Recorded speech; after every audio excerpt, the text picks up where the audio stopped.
Hello mga bossing. Kasalukuyan na sa plaza ko at nakita ko itong mga food stand.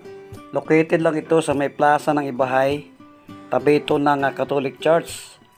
At saka napansin ko, andito pala yung isang pesto ng aking kaibigan at barkada ko, yung kusina ni Panoy. Ang kanilang mga paninda dito ay specialty nila is batsoy. Marami po nagpupunta dyan dahil masarap ang luto niya. Habang kumakain ka dito sa kanyang pesto mafe-feel mo yung hangin sa paligid dahil napaka-open. At saka meron itong mga puno na pwede kang mag-relax dito.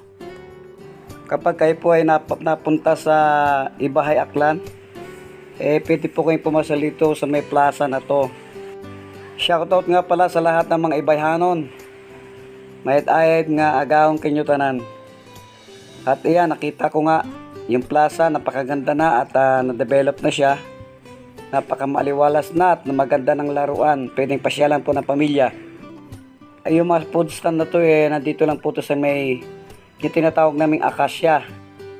Marami po dyan pwede nyo bilhin. Meron din po silang mga milk tea, hot dogs at iba pa. Wala naman po problema dyan kasi andyan na po yung mga pulis natin na nakadeploy. At saka tingin nyo naman po napakalinis ng plaza ng Ibahay. Tsaka ang laki-laki na pa, binalawak nyo talaga at lalong pinaganda po yung aming plaza. Pwede po kayo pumasyal dito sa aming bayan ng Ibahay. At pwede kayo makapag-drop by, makatikim ng mga masasarap na pagkain dyan. Tuwing hapon, mga bandang alas 3, unti-unti na pong nagkakaroon ng mga tao para mamasyal. Mga boss, ito yung kusina ni Panoy na tropa ko.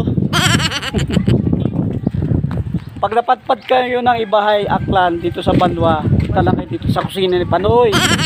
Wala rito si Panoy nagluluto pa sa bahay. Pinaki mo bayad ka ron, mag-advertise ka. Pa? Libre ka ron. Libre ka? O, pwede ron.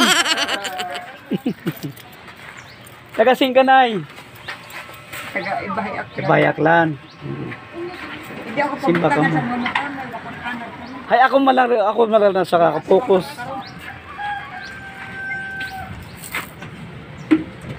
Merenda lang kamo. Sarap dito nakalilim. May puno. Saka medyo mahangin dito sa lugar na to.